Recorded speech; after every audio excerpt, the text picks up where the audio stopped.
ഇത് മാസ് മോട്ടോഴ്സിൽ നിന്നാണ്. ഹോണ്ട ആക്റ്റീവോ 125 വണ്ടി നമ്മൾ വർക്കിന് വേണ്ടിയിട്ടുണ്ട്. നമുക്ക് മെയിനായിട്ട് ജോബുകളിൽ പറഞ്ഞാണ് വർക്കെന്ന് പറഞ്ഞാൽ ഇൻഡിക്കേറ്റർ ചെക്കപ്പ്, ഫ്രണ്ട് ഇൻഡിക്കേറ്റർ ഒരു സൈഡ് ബൾബ് പോയിട്ടുണ്ട്, ബസർ സ്പീഡ് അത് ബൾബിൻ്റെ തന്നെയാണ് ആ കംപ്ലൈൻറ്റ് കാണിക്കുന്നത്. പിന്നെ മിറർ ലൂസ് പറഞ്ഞിട്ടുണ്ട് ലെഫ്റ്റ് സൈഡ്. അതേപോലെ ഹോൺ ചെക്കപ്പ് ചില സമയങ്ങളിൽ അടിക്കാൻ ബുദ്ധിമുട്ട് കാണിക്കുന്നുണ്ട്. ജനറൽ സർവീസ്, വാട്ടർ സർവീസ്, പിന്നെ എൻജിൻ സൗണ്ട് ചെക്കപ്പ്, അതേപോലെ തന്നെ ടയർ ചെക്കപ്പ്. ഇത്രയും കേസാണ് മെയിനായിട്ട് പറഞ്ഞത് കേട്ടോ. അപ്പോൾ നമ്മൾ വണ്ടി ഓടിച്ചു നോക്കി വർക്കിന് കയറ്റിയിട്ടുണ്ട്. നമുക്ക് ഫ്രണ്ടിലത്തെ ടയറാണ് ഇച്ചിരി കൂടുതലായിട്ട് പ്രോബ്ലം കാണിക്കുക. ബാക്കിലത്തെയും ഏകദേശം ഒരു ടയർ ലൈഫ് ആയുണ്ട്. പക്ഷേ ഫ്രണ്ടിലത്തെ ടയർ ഈ പറഞ്ഞ രീതിയുടെ റൈറ്റ് സൈഡ് നല്ല രീതിയിൽ തേമാനം വന്നിട്ട് വണ്ടി ഓടുന്ന സമയത്ത് ഹാൻഡിലുമ്പോൾ നമുക്കതൊന്നും ഒരു ബുദ്ധിമുട്ട് അനുഭവപ്പെടുന്നുണ്ട്. അപ്പോൾ ഫ്രണ്ട് ടയർ മാറ്റിയിടണം നന്നായിരിക്കും. സർവീസിൻ്റെ ഭാഗമായിട്ട് ജനറൽ സർവീസിന് വേണ്ടിയിട്ട് നമ്മളതിൻ്റെ ബാക്ക് ബ്രേക്കിൻ്റെ ഭാഗം തൊട്ട് ചെക്ക് ചെയ്യാൻ വേണ്ടി അയച്ചിട്ടുണ്ട്. ബ്രേക്ക് ലൈൻഡർ നമുക്ക് ഇതുമ്പോൾ കിടക്കുന്നത് പുതിയ ലൈൻഡറാണ്. പക്ഷേ കമ്പനി ലൈൻഡറൊന്നുമല്ല, ഡ്യൂപ്ലിക്കേറ്റ് ലൈൻഡറാണ്. എന്നാൽ പോലും നമുക്കത് പരമാവധി ഉപയോഗിച്ചതിന് ശേഷം മാറ്റിയിടുമ്പോൾ ഒറിജിനൽ ലൈൻഡർ ഇടാനായിട്ട് നോക്കാം. കാരണം എന്ന് വെച്ചാൽ അല്ലെങ്കിൽ പിന്നെ നമ്മളിപ്പോൾ വെറുതെ മാറ്റി കളയേണ്ടതായിട്ട് വരും. അപ്പോൾ പരമാവധി ഉപയോഗിക്കുക. കൂടുതൽ മാക്സിമം യൂസ് ചെയ്തതിന് ശേഷം നമുക്ക് മാറ്റിയിടുമ്പോൾ ഒറിജിനൽ ഇടാം കേട്ടോ.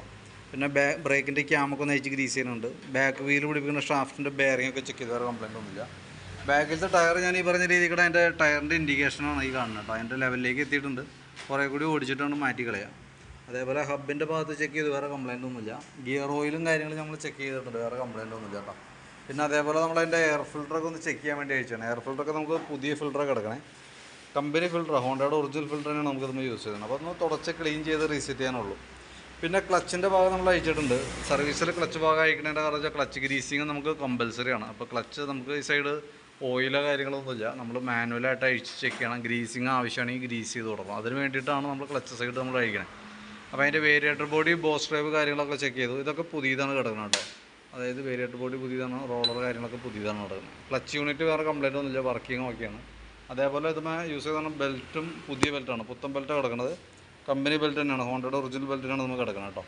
അപ്പോൾ ക്ലച്ചിൽ വേറെ കംപ്ലൈൻ്റ് ഒന്നുമില്ല, ജസ്റ്റ് ഒന്ന് ക്ലീൻ ചെയ്ത് ഗ്രീസ് ചെയ്ത് റീസെറ്റ് ചെയ്യുക. അതാണ് നിലവിൽ ക്ലച്ച് സൈഡിലുള്ളൂ. പിന്നെ നമുക്ക് ചോക്കിൻ്റെ കേബിളൊക്കെ ചെക്ക് ചെയ്യുന്നുണ്ട്, കുഴപ്പമൊന്നുമില്ല. ആക്സിലേറ്റർ കേബിളും വേറെ പ്രോബ്ലം ഒന്നുമില്ല. പിന്നെ നമുക്കിത് ഈ സൈഡിൽ ബാക്ക് വീലിൻ്റെ അവിടെ നിന്ന് മങ്കാടിൻ്റെ അവിടുത്തെ ഒരു ഫ്ലാപ്പ് പോയിട്ടുണ്ട്. അപ്പോൾ ഫ്ലാപ്പ് ഒന്ന് സെറ്റ് ചെയ്തിട്ടേക്കാം, കാരണം അതല്ലെങ്കിൽ ചെളി അടിച്ചതിൻ്റെ ഉള്ളിലേക്ക് കയറും. അപ്പോൾ അതൊന്ന് കണക്ട് ചെയ്തിട്ടേക്കാം കേട്ടോ. പിന്നെ എൻജിൻ ഹെഡിൻ്റെ ഭാഗത്ത് ചെറിയൊരു ലീക്കേജ് ഉണ്ട്, ഗ്യാസ്കറ്റ് ലീക്ക് ആയതാണ്. അപ്പോൾ അതൊന്ന് അഴിച്ച് നമുക്ക് ഗ്യാസ്കറ്റ് മാറ്റിയിടാം. കൂട്ടത്തിക്കടെ ടാപ്പറ്റ് ലൂസുണ്ട്, അതും നമുക്കൊന്ന് ടൈറ്റ് ചെയ്ത് വിട്ടേക്കാം. പിന്നെ എൻജിൻ്റെ അകത്ത്, എൻജിൻ്റെ ഈ കവറിൻ്റെ ഉള്ളിൽ നമുക്ക് എൻജിൻ്റെ ഉള്ളിലൊരു ചെയിൻ വരുന്നുണ്ട്, ക്യാം ചെയിൻ എന്ന് പറയും.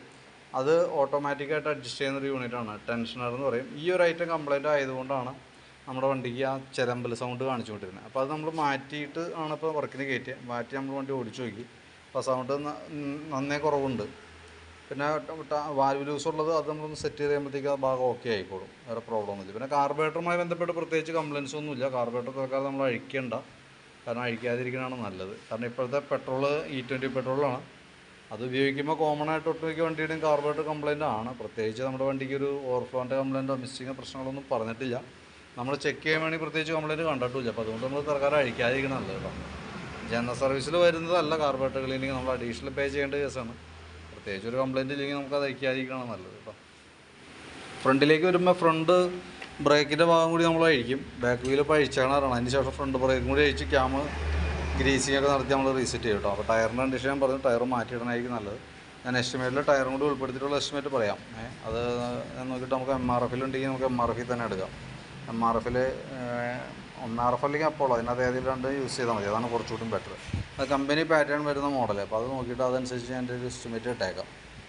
പിന്നെ ബാറ്ററി നമ്മളൊന്ന് ചെക്ക് ചെയ്ത് പോകുന്നുണ്ട്. ബാറ്ററിയുടെ വോൾട്ട് കാര്യങ്ങൾ നമ്മൾ നോക്കുമ്പോൾ 12.95 വരെ കാണിക്കുന്നുണ്ട്. ലോഡ് കൊടുക്കുമ്പോൾ 9.35. അപ്പോൾ നിലവിൽ ബാറ്ററിയുടെ ഭാഗത്ത് ഇപ്പോൾ കുഴപ്പമൊന്നുമില്ല, ഓക്കെയാണ്. ആ ടെർമിനലൊക്കെ ഒന്ന് ക്ലീൻ ചെയ്ത് റീസെറ്റ് ചെയ്താൽ മതി. പിന്നെ ഈ സൈഡിൽ ഇൻഡിക്കേറ്ററിൻ്റെ ഒരു ബൾബ് പോയിട്ടുണ്ട്. അതാണ് മറ്റേ ആ സൈഡിലേക്ക് വരുമ്പോഴത്തേക്കും ബസറിന് സൗണ്ട് കൂടുതൽ, ഇൻഡിക്കേറ്റർ സൗണ്ട് കൂടുതലും, സൗണ്ട് മാത്രമേ ഉള്ളൂ, ലൈറ്റ് തെളികളിലാന്ന് പറഞ്ഞതിൻ്റെ റീസൺ അതാണ്.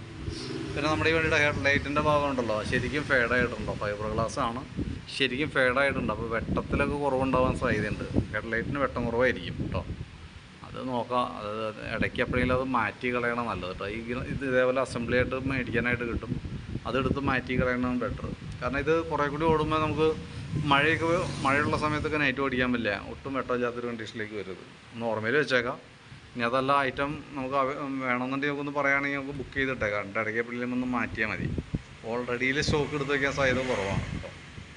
പിന്നെ അതേപോലെ സ്പാർക്ക് പ്ലഗ് ഒന്ന് അഴിച്ച് ക്ലീൻ ചെയ്ത് റീസെറ്റ് ചെയ്യുന്നുണ്ട്, വേറെ കുഴപ്പമൊന്നുമില്ല. അതേപോലെ എഞ്ചിൻ ഓയിൽ ചെക്ക് ചെയ്ത്, എഞ്ചിൻ ഓയിൽ നല്ല ഓയിലാണ് ഇതിനകത്ത് കിടക്കുന്നത് കേട്ടോ, കളറ് കാര്യമായിട്ട് മാറിയിട്ട് പോലുമില്ല. അപ്പോൾ നമുക്ക് സർവീസുമായി ബന്ധപ്പെട്ട വർക്കാണ് മെയിനായിട്ട്. അതിനകത്ത് നമുക്ക് അഡീഷണൽ ചെയ്യേണ്ടി വരുന്ന വർക്ക് എന്ന് പറയുമ്പോൾ നമുക്ക് ആ ക്യാം ജെറ്റ് ടെൻഷനർ മാറ്റിയിടാനുണ്ട് ഈ ഭാഗത്ത്. പിന്നെ ഇൻഡിക്കേറ്ററിൻ്റെ ഒരു ബൾബ് മാറ്റാനുണ്ട്, ഫ്രണ്ടിൽ ടയർ മാറ്റാനുണ്ട്. അതൊക്കെയാണ് മെയിനായിട്ട് വന്ന വർക്കുകൾ. അപ്പോൾ ഞാൻ അതിൻ്റെ ഒരു ഏകദേശം ഒരു എസ്റ്റിമേറ്റ് ആക്കിയിട്ട് എൻ്റെ ഡീറ്റെയിൽസ് വാട്സാപ്പിലേക്ക് സെൻഡ് ചെയ്തിട്ടേക്കാം. അതേപോലെ പിന്നെ ഹെഡിൻ്റെ കവർ ഗ്യാസ്കറ്റ്, എൻ്റെ വാൽവ് സെറ്റിങ് കാര്യങ്ങളൊക്കെ ചെയ്യാനുണ്ട്. അപ്പോൾ എസ്റ്റിമേറ്റും വീഡിയോസ് ചെയ്ത് വാട്സാപ്പിലേക്ക് ഇട്ടേക്കാം കേട്ടോ. അപ്പോൾ വീഡിയോ കണ്ടു കഴിയുമ്പോൾ നോക്കിയിട്ടൊന്ന് റിപ്ലൈ ചെയ്തോളൂ, അതനുസരിച്ച് നമുക്ക് വർക്ക് കംപ്ലീറ്റ് ചെയ്യാം. ഓക്കെ.